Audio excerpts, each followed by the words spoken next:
এমনি চিংড়ি বাটা ভর্তা আছে, কিন্তু আজ আমি পেঁজে একটা কী করবো, হাত মাখা ভর্তা বানাবো। হাত মাখা ভর্তাটা বানাতে আমার লাগবে, এই যে আমি কুচো চিংড়িটার সময় একটু স্বল্পতার জন্য আমি এটা ভেজে রেখে দিয়েছি। দেখুন, এটা আমি ভেজে রেখেছি। ওই তেলেই আমি খানিকটা সর্ষের তেল দিয়ে দেবো। একটু তেলটা বেশি দেবেন, সর্ষের তেল দিয়ে নেবো। সর্ষের তেল দিয়ে আমার এই দুটো শুকনো মরিচ যে দেখুন ভাজা আছে, এই শুকনো মরিচ দুটোকে আবার একটু আমি টেলে নেব। তাহলে কি হবে, টেলে নিলে একটু মচমচে হবে। এটা হাত মাখা ভর্তা বানাবো। আমার ঘরে কুচো চিংড়ি থাকে, আমি যখন পাই তখন আমি কিনে রাখি। এই যে শুকনো মরিচগুলো আমি এইভাবে এই যে তেলে রেখে দেবো। হ্যাঁ, এই তেলেই আপনারা ভেজে রাখবেন, এই তেলে ভেজে রাখবেন। বাটা যেটা ওটার সঙ্গে কালো জিরে লাগে। আর দেখুন লাগছে কি, আমি হালকা 2 কোয়া রসুন দিয়ে দিলাম। হালকা 2 কোয়া রসুন দেওয়ার পরে এই যে আমি বেশ খানিকটা পেঁয়াজ দিয়ে দিলাম, 1 মুঠো, এই ছোটো সাইজের 2-3টে হবে।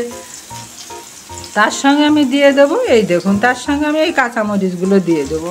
আর কি দিয়ে দেবো, এই যে টমেটো, একটা ছোট্ট টমেটো আমি দিয়ে দেবো। খেতে এত মজা লাগে বন্ধুরা, কি বলবো, সত্যিই খুব সুন্দর লাগে খেতে। আপনারা একদিনের জন্য হলেও করে খেয়ে দেখবেন।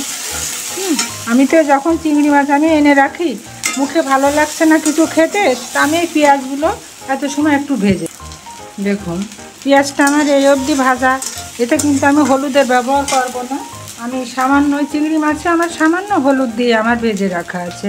আমি এতে কি করব, পরিমাণ মতো আমার চিংড়ি বা আমার মশলার পরিমাণ মতো আমি একটুখানি লবণ দিয়ে দেবো। আর এতে কিছুই লাগবে না, কোনো মশলা দেব না, কিছু দেব না। এবার আমি গ্যাসটা অফ করে দিলাম। ঠান্ডা হলে আমি যখন মাখাবো তখন আপনাদের আমি দেখাবো। দেখুন, আমার এই ইটা মনে হয় ঠান্ডা হয়ে গিয়েছে। এই যে পেঁয়াজ রসুন আমি যেটা ভেজেছি, আমি পরিমাণ মতো লবণও দিয়ে নিয়েছি। আমার ঘরে একটুখানি ধনেপাতা ছিল, আপনাদের যদি থাকে আপনারা দিবেন, না থাকলে দিবেন না, এটা অপশনাল আছে, দিতেই হবে এমন কিছু না। তা আমি এবার এগুলো আমি ঝালগুলো সব মাখিয়ে নেব। শুকনো ঝালটা বেশি দিলে স্বাদ হয় ভালো, খুব সুন্দর একটা স্বাদ হয়।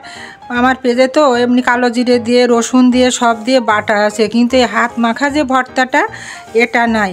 এটা আপনি পান্তা ভাতের সঙ্গে খাবেন, গরম ভাতের সঙ্গে খাবেন, আপনার আর কিচ্ছু লাগবে না। একবার যদি খান না, বারবার পরিবার থেকে বাহানা আসবে যে এটা করতে হবে, এটা করতে হবে।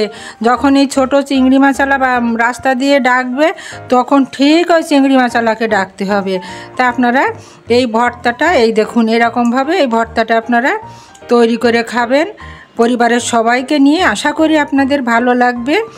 আর যদি আপনাদের আমার এই রেসিপিটা আপনাদের ভালো লাগে, প্লিজ আপনারা বেশি বেশি করে শেয়ার করবেন, যাতে অন্যেরা এটা করে খাওয়ার সুযোগ পায়। গরম ভাতের সঙ্গে খাবেন এটা। কোনো কিছু যেদিন না থাকবে, সেদিন আপনি এই ভর্তাটা করবেন। ভর্তাটা করে খেয়েই দেখুন একদিন কেমন লাগে, আর আমাকে কমেন্ট করে জানাবেন যে আপনাদের কেমন লাগলো। এটা আমার নিজেরই একটা রেসিপি, আমি নিজেই করি। এই সাধারণ ঘরে যেগুলো থাকে, যেদিন দেখি যে আমার রান্না করার কিছু নাই, তখন আমি এই জিনিসগুলো আমি করি। তা প্লিজ আপনারা ফলো, লাইক, শেয়ার দিয়ে আমার পাশে থাকবেন। আর ইউটিউব চ্যানেলটি আমার আছে মাদার্স কিচেনে, তা সেটা আপনারা একটু সাবস্ক্রাইব করবেন। আর যেভাবে ভালোবেসে আমার পাশে আছেন, আপনারা এইভাবে ভালোবেসে আমার পাশে থাকবেন। আর এই ভর্তাটা আপনারা একদিনের জন্য হলেও করে খাবেন। আমি আশা করি আপনাদের ভালো লাগবে, এবং আপনাদের বাহানা আসবে পরিবার থেকে, এটা আবার করতে হবে, এটা আবার আনতে হবে। এটা আমার অনেক পুরনো রেসিপি। আমার মা ঠাকমা ওনারা তো আজকে নাই, আমিও অনেকটা বয়স আমার, তাই এটা আমার ছোটোবেলা থেকেই খুব প্রিয়। দক্ষিণাঞ্চলের মেয়ে আমি, খুলনা অঞ্চলের, যার জন্যে চিংড়ি মাছটা খাওয়ার প্রবণতা আমার ভিতরে একটু বেশি ছিল। প্লিজ বন্ধুরা, অনেক কথা বললাম, ভালোবেসে পাশে থাকবেন, সবার জন্য রইল আমার তরফ থেকে। এই দেখুন, এই ভর্তাটা আপনারা বানিয়ে খাবেন, সবার জন্যই রইল আপনাদের জন্য আমার তরফ থেকে শুভকামনা বন্ধুরা।